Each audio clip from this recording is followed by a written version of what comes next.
এদেরকে বলা হয়েছে তাদের নিজেদের কাজটা করার জন্য, ইলেক্টেড ঠিক আছে। তারা কাজটা করবেন।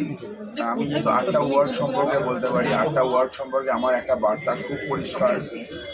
সম্প্রতি 8টা ওয়ার্ডে আমার এখানে প্রচারের সময় প্রবলেম যেটা ফেস করেছিলাম আমি, রাস্তা যেগুলো তৈরি হয়েছে এমনভাবে তৈরি হয়েছে যাতে বাড়িগুলো নিচু হয়ে যায়, বাড়িগুলোর মধ্যে পুকুর তৈরি হয়ে যায়।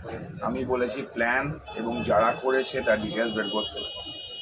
একটা বার্তা আমার প্রচারে স্পষ্ট ছিল, আজও স্পষ্ট। এটা কোনো পলিটিক্যাল কাউকে আমি অ্যাড্রেস করিনি আজকে। যারা সরকারি আধিকারিক আছেন, প্ল্যান যারা স্যাংশনে তাদের সাইনটা দাঁড়িয়ে থাকে।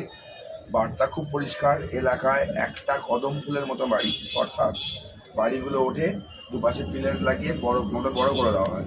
একটা কদম ফুল তৈরি হবে না, একটা ইললিগাল কনস্ট্রাকশন হবে না, এবং ওই 4 ফুটের রাস্তায় 8তলা বিল্ডিং দাঁড়িয়ে আছে, 6 ফুটের রাস্তায় 8তলা বিল্ডিং দাঁড়িয়ে আছে, 1.5 কাঠা জমির মধ্যে 6তলা বিল্ডিংয়ের পারমিশন হচ্ছে।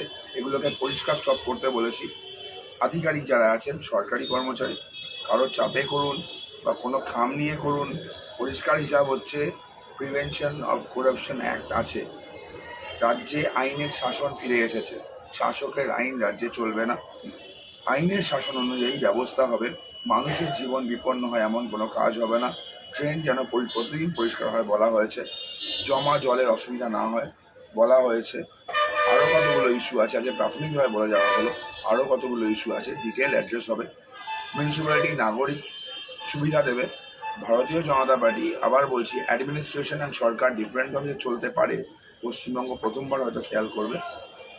অ্যাডমিনিস্ট্রেশন পলিটিক্যাল পার্টি ডিফারেন্টভাবে চলতে পারে, কারণ পলিটিক্যাল পার্টির ম্যাক্সিমাম ইন্টারফারেন্স থাকবে না। এরা থাকবে মানুষের কাজের জন্য, থাকবে বিধায়কদের ইন্টারফারেন্স থাকবে মানুষের সুবিধার জন্য, রাজনীতি করার জন্য নয়। কিন্তু যেখানে প্রবলেমটা হবে তার বিরুদ্ধে ব্যবস্থা হবে। আমি আবার বলছি পরিষ্কার, আপনাদের কাছেও বলে যাচ্ছি, বার্তাটা আপনারা পৌঁছে দিন। যে কাউন্সিলররা আজকে আসেননি লজ্জায় পাপের বোঝায়, তাদেরকেও বলে দিচ্ছি আপনাদের মাধ্যমে, এলাকায় ইললিগাল কনস্ট্রাকশন যেগুলো চালাচ্ছেন, স্টপ ইট রাইট নাও। নতুন কনস্ট্রাকশন যদি কিছু শুরু করে থাকেন, তার ইললিগাল কনস্ট্রাকশন যদি বুকিং নিয়ে থাকেন, রিফান্ড দ্য মানি। কোনো ইললিগাল কনস্ট্রাকশন হবে না। লিগালি কাজ করুন, কেউ বাধা দেবে না। আইন মেনে কাজ করুন, কারোর কোনো প্রবলেম নেই। দুর্নীতি করলে এবার ব্যবস্থা কিন্তু হবে।